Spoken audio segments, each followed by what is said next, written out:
राहील आणि आज तुम्ही आमचा एक मान सन्मान केला, या पक्षाला एक आपण या आघाडीच्या माध्यमातून एक जागा दिली आणि अत्यंत मोक्याच्या ठिकाणची म्हणजे ती जागा अशी दिली की जिथं दादा स्वतःच मतदान आहे अशा ठिकाणी आपले गोरख अशोक पवार यांना या ठिकाणी उमेदवारी दादांनी दिली। त्याबद्दल त्यांचं मनापासून धन्यवाद आणि आभार व्यक्त करण्यासाठी आपण या ठिकाणी काम करत असताना ज्या पद्धतीने घनसावंगीला जाऊन आपण जानकर साहेबांच्या प्रचारामध्ये काम केलं, ज्या पद्धतीने आपण गावं वाटून घेतली होती, तसं आपल्याला प्रत्येकाला ठराविक 200-200 मतांना वाटून दिलं जाईल। आता आमच्यातले बरेचसे अजून माणसं आले, कोण बाळूमामाचे आज आमुष असल्यामुळे कोण तिकडे गेले, कोण काय झाले, कोण प्रवासात आहेत, कोण अजून येत आहे। तर आम्ही काय करतोय की 50 लोकांना 200-200 मतदान आपण वाटून देऊ, म्हणजे 10,000 मतदान। त्याच्यामध्ये अशी मतदान आम्हाला द्या किंवा जे तुम्हाला काठवर वाटतात किंवा ते पुढचे वाटतात दुसरी मतदान आपल्याला येणार अशी अशा लोकांची यादी आम्हाला आपण 1-2 दिवसामध्ये द्यावी आणि त्याच लोकांवरती लोक काम करतील आणि त्याच पद्धतीनं अशोकराव 2 दिवसामध्ये आपण हजाराच्या संख्येने जर उपस्थित राहायचं आहे। आपले पुणे जिल्हा नियोजन समिती सदस्य तानाजी शिंगाडे यांनी या ठिकाणी तालुका अध्यक्षांनी इकडे यावं, सर्व आपले राज्याचे सदस्य शहाजी बाळी या ठिकाणी आहेत, महिला आघाडीच्या सिद्धी मॅडम सुमताई या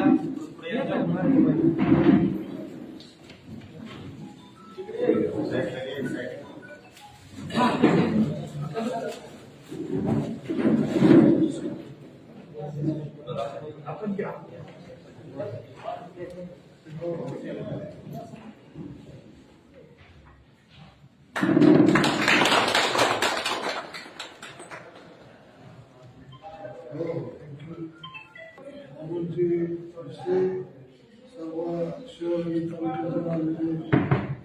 राष्ट्रपती पदाधिकारी कार्यकर्ते मुंबईमध्ये इंदापूर नगरपालिकेची निवडणूक वेगळ्या वर्गावरती ठेवलेली आहे। नेहमीच्या नगरपालिकेपेक्षा इंदापूर नगरपालिकेकडं संपूर्ण महाराष्ट्राचं लक्ष लागलेलं आहे।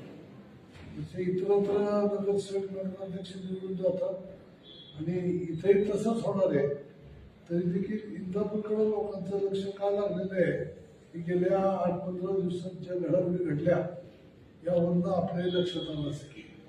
माझ्यासारखा एक कार्यकर्ता आहे की मी सार्वजनिक जीवन जे पाऊल ठेवलं सार्वजनिक जीवनात तर 1978 तर तिथपासून आतापर्यंत मी कायम संघटनात्मक कामामध्ये रस दाखवलेला आहे। हे सत्तेमध्ये कधी रमलो नाही, पण संघटनेमध्ये रमलो। संघर्षाच्या माध्यमातून खूप केला, सगळ्या पद्धतीचा केला। व्यक्तीवर अन्याय असो, समाजावर असो, एखाद्या भागावरती असो, कुठल्याही घटकावरती असो, त्या अन्यायाविरोधात आपण तीव्रपणे संघर्ष केला। कधी आपण जात पात धर्म पैसा या गोष्टीला महत्व दिलं नाही। एक गरज समाजाची काय ती ओळखून आपण काम करत गेलो आणि ह्या सगळ्या गोष्टीच्या गेल्या 40-45 वर्षामध्ये जे स्थित्यंतर घडतायत समाजामध्ये राजकारणामध्ये, तर ते सगळं जवळून बघण्याचं योग देखील मला मिळालं। या इकडे रिटायर आहेत पण आजही ऍक्टिव्ह आहेत, ते पण या ठिकाणी उपस्थित आहेत, मी त्यांचंही स्वागत करतो। तर असा हा सारा संघर्ष करत समाजाची गरज ओळखत आपण पुढे गेलो। पुढे जात असताना अनेक वळणंही घेतली, अनेक राजकीय पक्षातनं जवळून सर्व नेते मंडळींचा जवळून जाण्याचा योग आला। म्हणजे मी शिवसेनेचे नेते म्हणलं तर बाळासाहेब ठाकरेंच्या त्या मातोश्री बनण्यामध्ये अगदी सहजगत्या प्रवेश मला असायचा। त्याचबरोबर भाजपची अनेक नेते मंडळी त्यांच्याही जवळून राहिलो, म्हणजे त्यांची स्वर्गीय प्रमोद महाजन असतील, गोपीनाथ मुंडे असतील किंवा मोठमोठे सगळे त्यांचे पदाधिकारी नेते मंडळी असतील। मी त्यानंतर पुढच्या काळामध्ये पतित पावन संघटनेच्या माध्यमातून जे काम केलं, तर सुरुवातीपासून पतित पावनच्या माध्यमातून काम करताना आज मी राष्ट्रवादीत 20 वर्ष काम करत होतो, पण ओळख माझी पतित पावन संघटनेची होती आणि राष्ट्रवादीत गेल्यानंतर आमचा तो संघर्ष सगळा थंडावला आणि त्या पद्धतीचं तिथं प्रशिक्षण असतं, त्या पद्धतीचंच तिथं मार्गदर्शन असतं. तुम्ही आता इथं राष्ट्रवादीत आलाय, तुम्ही कोणाच्या विरोधात काहीतरी बोलायचं नाही. जर पटलं नाही तरी गप्प बसायचं. जर चुकीच्या काही गोष्टी आहेत त्यावरती आपलं आपण मतच मांडायचं नाही, शांतपणाने निमूटपणाने सहनच करायचं. अशा पद्धतीचा एक वेगळा ढाचा असलेला तो पक्ष. पण या सगळ्या विषयामध्ये तालुक्यातील संघर्ष करताना अनेक मुद्द्यांवरती केला. हे पिण्याच्या पाण्याच्या पासून, शेतीच्या पाण्याच्या पासून, शेतकऱ्याचा ऊसाचा प्रश्न, दुधाचा प्रश्न, असंख्य प्रश्न घेऊन आपण होणारे सामाजिक अन्याय, व्यक्तिगत अन्याय, या सगळ्या विषयावरती संघर्ष करत आजवरची माझी वाटचाल आहे. कुटुंबात राजकीय कुठलंही पाडगळ नाही, राजकीय कुणी पाठीशी नाही. मी अत्यंत सामान्य कुटुंबातला कार्यकर्ता, समाजातल्या तरुण कार्यकर्त्यांनी, गोरगरीब कार्यकर्त्यांनी माझं नेतृत्व या शहरातून उचललं. तालुक्यातल्या असंख्य कार्यकर्त्यांनी ते पुढे नेलं. आज मी जिल्हा स्तरावरती राष्ट्रवादी पक्षाचा एक जिल्हाध्यक्ष म्हणून काम पाहिलं, सोलापूर जिल्ह्याचंही काम पाहिलं, राज्याच्याही कार्यकारिणीमध्ये अनेक पक्षातून मी काम केलं. पण हे करत असताना एक गोष्ट आताच्या काळात प्रकर्षाने जाणवली की आता राजकारणामध्ये पैसेवाल्यांचा एक प्रश्न भयंकर वाढत चालला.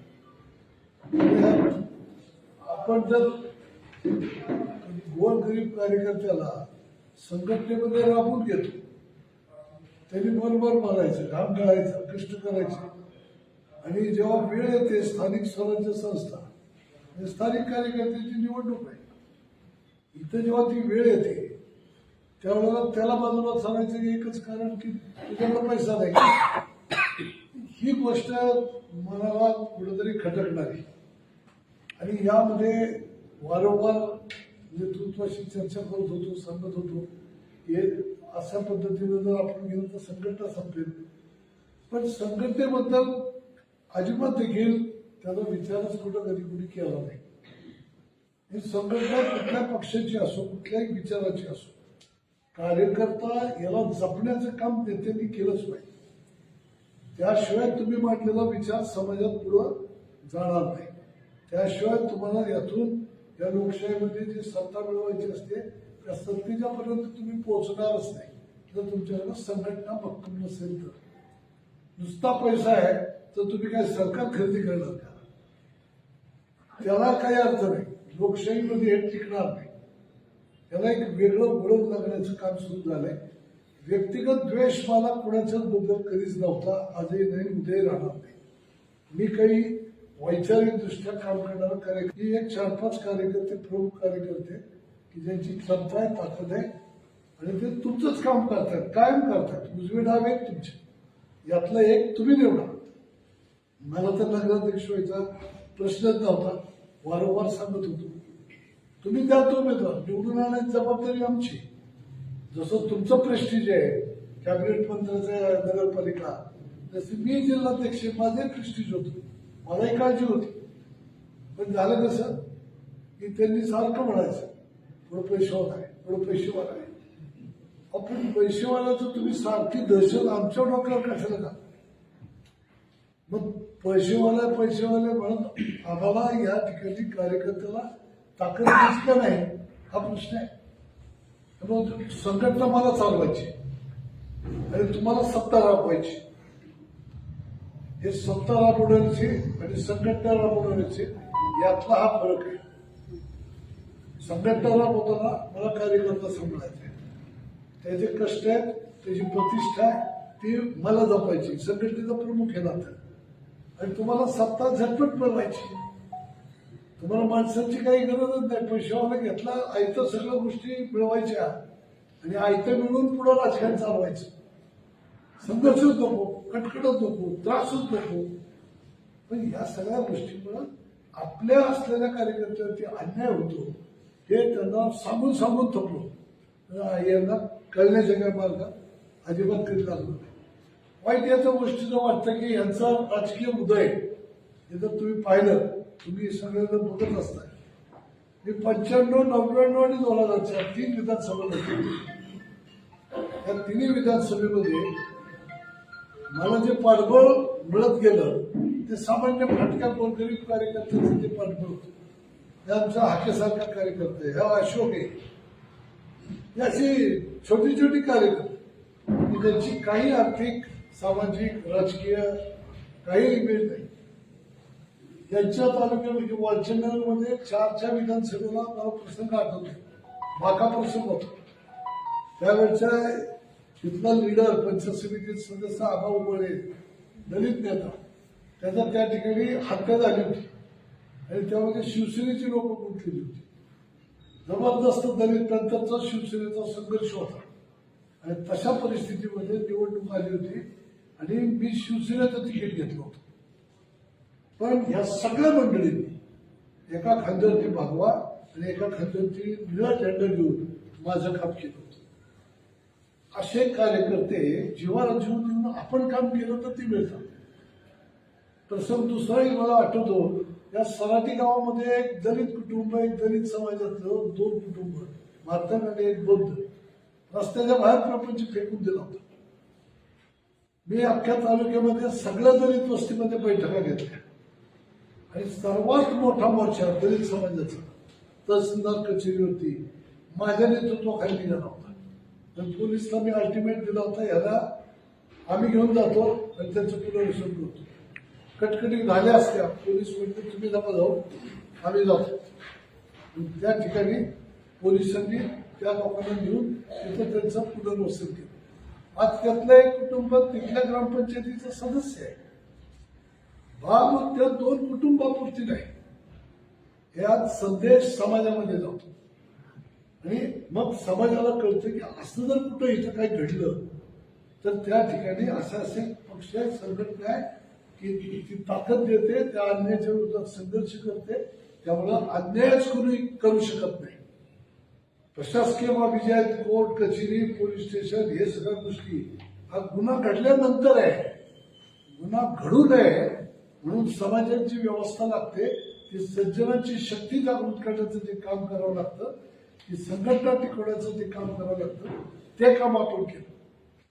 त्यामुळं ज्याचा माझा कधीच संबंध नव्हता अशा अनेक गोष्टीमध्ये आम्ही गेलो, समाजाला ताकद देण्याचा प्रयत्न केला आणि भविष्यामध्ये